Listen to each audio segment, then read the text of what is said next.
Ada seorang anak yang memiliki kondisi temperamen yang begitu buruk. Lalu ia diberikan sebungkus paku dari ayahnya. Ayahnya berkata, jika anak tersebut sedang dalam kondisi marah, ia harus memukul paku itu ke pagar. Hari pertama, ia menancapkan sebanyak 37 paku. Namun seiring berjalannya waktu, paku yang ia tancapkan ke pagar mulai berkurang. Sehingga pada suatu waktu, ia berhasil tidak menancapkan paku tersebut ke pagar. Keberhasilannya yang ia lakukan diceritakan kepada ayahnya. Sang ayah mulai memberikan perintah kembali untuk mencabut semua paku yang ia tancapkan di pagar sebelumnya. Lalu, ketika anak tersebut telah menyelesaikan tugasnya, ia kembali menceritakan kepada ayahnya.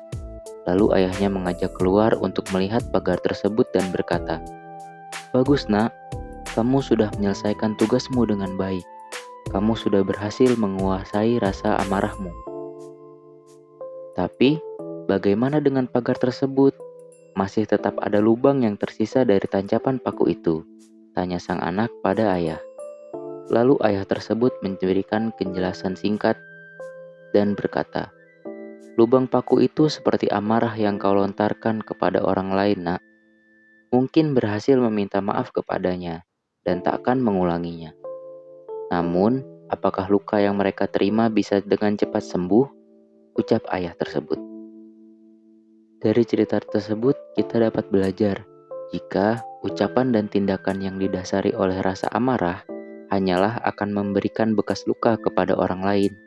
Meski mereka memberikan ucapan maaf kepada kita, ketika permintaan maaf itu kita lontarkan.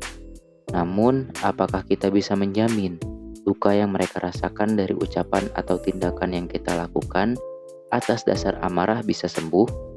Mungkin tidak. Bukan bagaimana cara mereka memberikan ucapan pengampunan kepada kita, tapi bagaimana kita mengendalikan emosi hingga kita tidak menyakiti orang lain. Mungkin lidah adalah salah satu bagian tubuh yang terbilang tidak membunuh orang lain.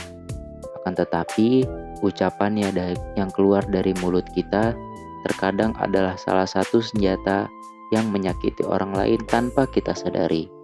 Maka dari itu, mengontrol emosi adalah kunci untuk kita tidak menyakiti perasaan orang sekitar kita. Semua butuh tahap, namun jika kita berusaha, tentunya hasil pengendalian emosi dalam diri juga akan lebih mudah tercapai.